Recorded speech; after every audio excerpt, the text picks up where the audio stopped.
Let's bring in Aaron Y. Zelen. He's an expert on jihadist groups at the Washington Institute for Near East Policy. Thanks so much for being with us on the programme this evening. Firstly, officials said they were seeking initially additional potential suspects in this attack. That's what we were being told 24 hours ago.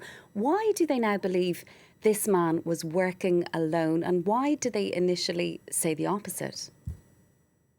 Thanks for having me. I think part of it is based off of surveillance footage. It looked as if maybe people placed bombs on the streets as well, but it's plausible that people were just leaving their bags there to flee the scene so that they wouldn't get hurt during the attack itself. And that's why it's always important to be cautious of any reports within 24 hours of an attack to wait and see of how the investigations usually go.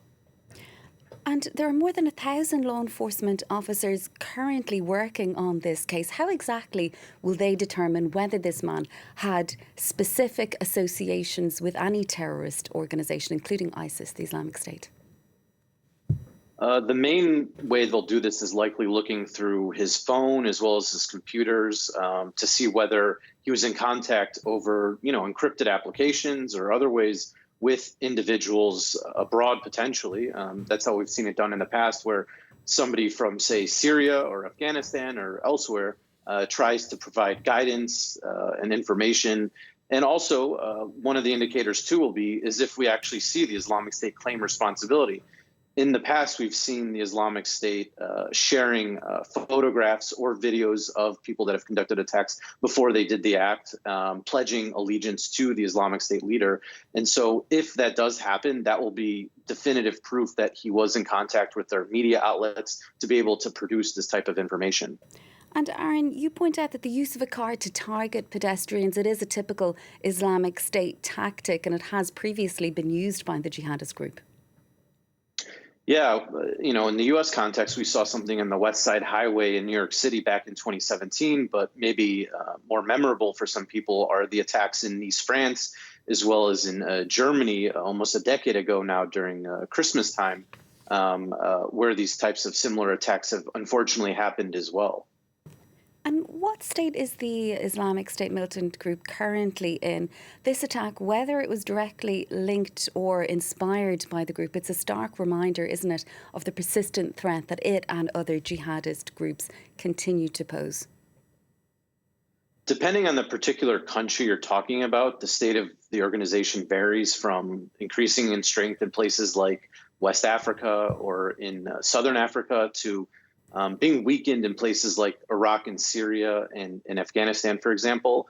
But when we're looking at it sort of as a global network, when they're doing these external attacks outside of war zones, we've seen an increased tempo of not only plots, but successful attacks over the last 18 to 24 months or so. If you'll recall, just last year, we saw those large scale ones in Iran and Russia, for example. And we've been speaking about ISIS specifically in the context of Syria, Aaron, in the last few weeks. Many ISIS jihadists are being held in camps and detention camps, centres there, but their fate is looking increasingly uncertain, isn't it? Yeah, I mean, the U.S. and the global coalition continues to operate against Islamic State cells. We've seen the U.S. conduct 4 airstrikes against the Islamic State since the takeover by the new government from the fall of the previous regime in Syria. But the detention camps as well as the IDP camps continue to be, having at least 9,000 men, 40,000 women and children at least, which has not been resolved yet. Many countries have not repatriated their own citizens. And there's also many from Iraq and Syria that remained as well in these camps and detention centers. So while we haven't seen the Islamic State be able to take advantage of this new environment within Syria thus far, it still remains a worry just because of, the possibility that they might try and break people out. And observers, they've also pointed to concerns as well, Aaron, that recent events in Syria might actually be inspiring sympathisers to carry out new attacks elsewhere. Would that be something that you would agree with? It's difficult to say because the government that took over Syria despises the Islamic State. So I don't think people would be inspired by what happened in the fall of the regime to do something on behalf of the Islamic State, because the group that took over the country, Hayat Tahrir al-Sham, is against the attacks outside of the Syrian context and the regime itself, or the former regime. But of course, every single day the Islamic State is putting out messages trying to get people to do attacks on its behalf. So in some ways, sometimes it's all about a matter of whether one of these things sticks with one individual. And unfortunately, in this case, in relation to the attack in New Orleans, it happened and they were successful in it. And Aaron, you've pointed out that ISIS continually issues online propaganda, providing guidance to its followers. Are these people who commit acts of terror usually self-radicalised by the militant group, by its ideology, or are they directly enabled by the group itself or other people who are radicalised? We see cases of both. Those who focused on this talk about inspired attacks, where the individuals just essentially reading, watching the propaganda from the Islamic State and deciding to do something because the Islamic State calls for it.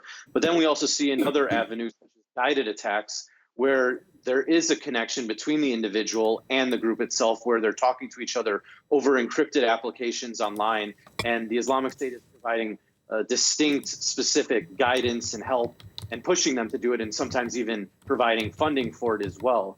And that's one of the biggest questions we have going forward now related to this attack, is whether it's only inspired or if there's a component where it might have been guided specifically by operatives of the Islamic State, which we just don't know yet. Many questions, as you say, Aaron, remain unanswered at this point, very early in the investigation. Thank you so much for your time on the programme. That is Aaron Y. Zallan, an expert on jihadist groups at the Washington Institute for Near East Policy.